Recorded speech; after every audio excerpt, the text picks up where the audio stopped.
We ended up getting about... It's good for publicity, though. It's good for people to hear about, that there's people getting united, you know? Yes, yes, and I think that's what it started getting attention to the website, started getting attention to Facebook. Then we did the Facebook page.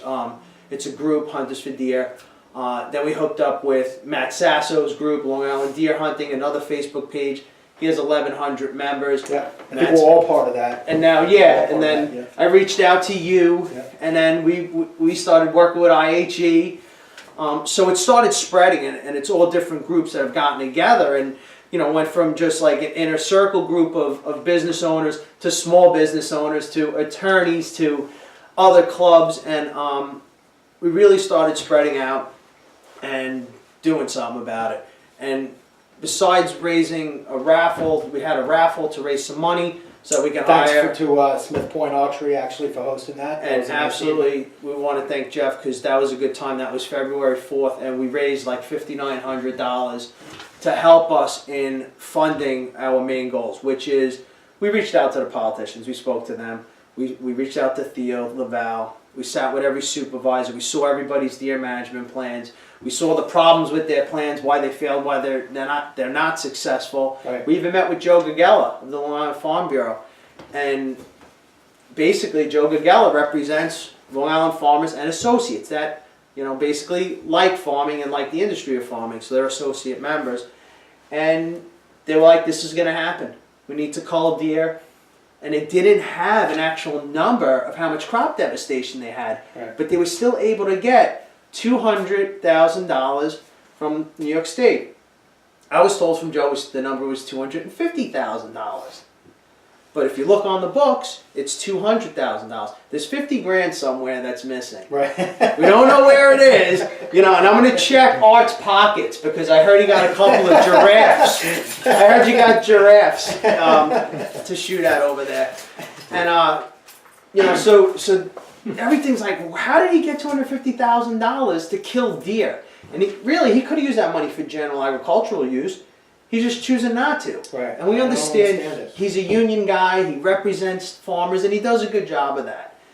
That's why Hunters for Deer wants to represent hunters. Right. Give them a voice. Right. Let me be the one to kick the door in. You know, that's you know, part of this, and you and I have talked about it, you know, it's one half of the equation is stopping the cull. But we have talked about it as, look, you know, they're saying basically the premise was that hunters haven't done the job to date. Mm-hmm. You know, and that's offensive. It is. Because we all know why. Right. And it's not because of the willingness of the hunters. Right. It's because of the restrictions that have been put on it. Whether it be townships not allowing residents outside their townships to come in and hunt, or you know, footage discharge requirements, or whatever the case may be. The length of the season. You and I have talked about it. You know, IHE has put forth a letter to the officials. Hunters for Deer has done the same thing, and you know, the one you know, you make lemonade as lemons, as they say. Absolutely. Is that, you know, we've tried to take this opportunity to say, look, the solution is right here in front of you. Right. You know, the hunters are here, ready, willing, and able to do the job. And it's not that we can't do the job or not willing to do the job. You just need to let us. Right. So talk about the types of measures that we're advocating for. The Hunters of Deer, along with IHE and other groups, are advocating for, to show them that, look, give us these tools, and you'll see what happens to the population. And what the opposite side of the spectrum says is, oh, it's hunters' faults. They're the ones, they're not shooting enough does. Well, you know what? I buy a hunting license. So it's really up to me what I'm going to do with that license. But, you know, they're saying there's too many deer. Never has the DEC, after they do a 4-color brochure when you get your license, never on the front page of that said, hunters, we need to shoot does. Never did they say, we have too many deer. Never did they say there's an overpopulation. So it's not my fault. It's not a hunter's fault that I'm using my tags to do what I want them. I paid for them. So, you know what they do say, though, is what's the #1 management tool? Hunting. Thank you.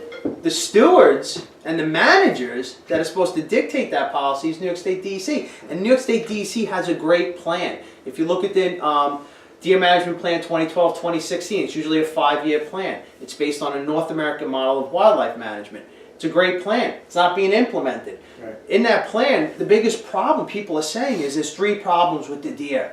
This is why there's too many of them. Accidents, vehicle versus deer. Lyme disease. And then the other one is environmentalists are starting to jump on board and say they're eating all the indigenous plant species. Right. Guess what? Accidents are down in the past 6 years. They really fluctuate between, and this is all of New York State, according to New York State DEC's Deer Management Plan. It's like 65,000 accidents statewide.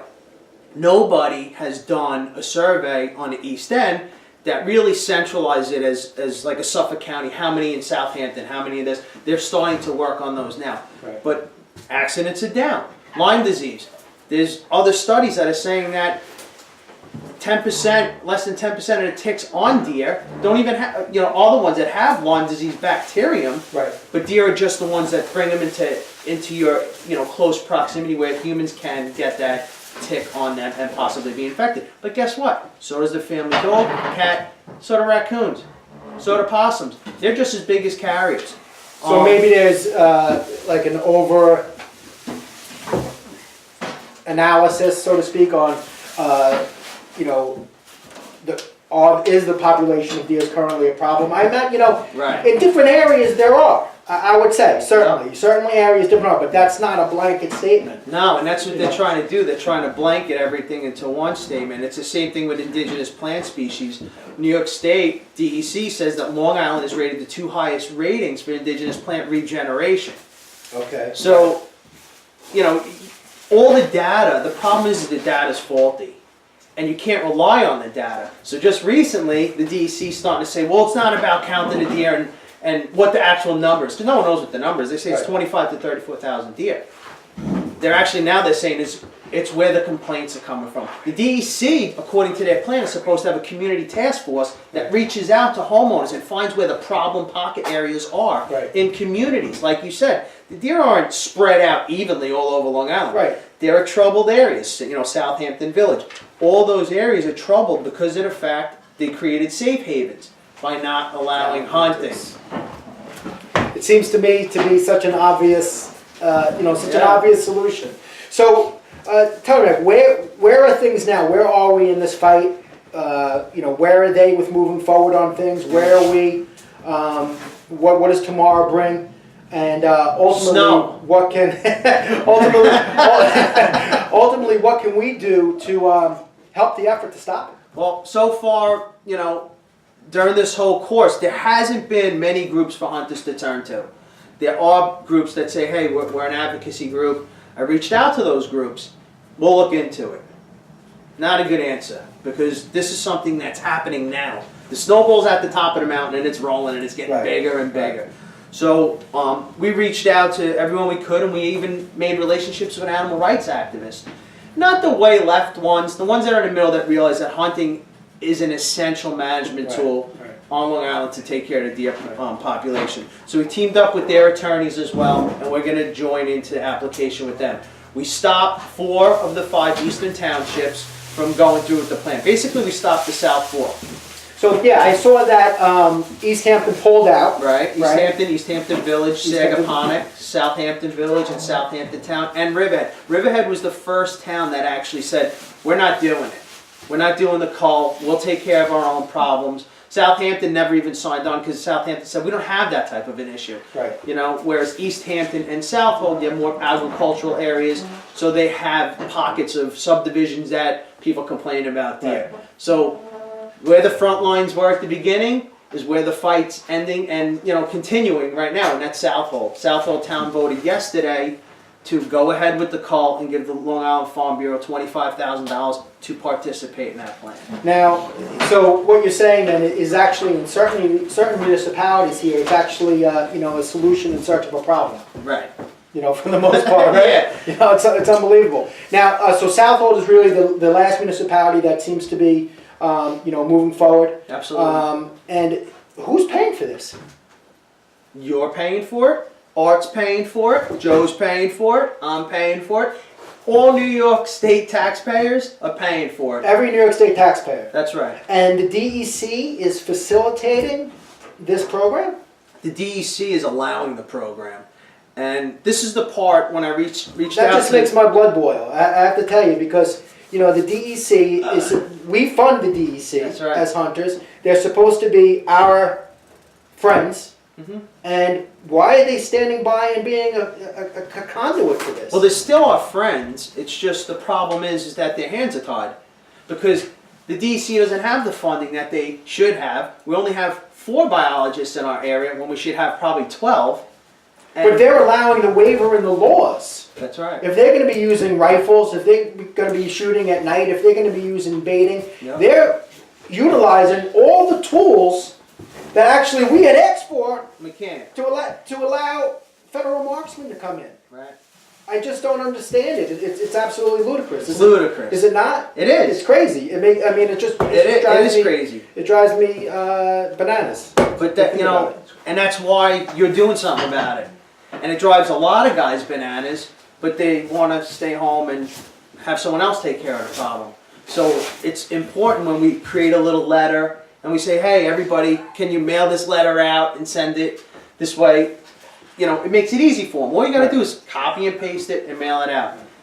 So in that vein, a lot of us have been involved trying to do things, and that's fantastic. Yep. I commend everyone who's been out there doing everything. Yeah. What can every member of IHE, every member of your organization, every member of Long Island Deer Hunters, every member of anybody who is passionate about hunting and who is against this cull, what can we do? It's not over.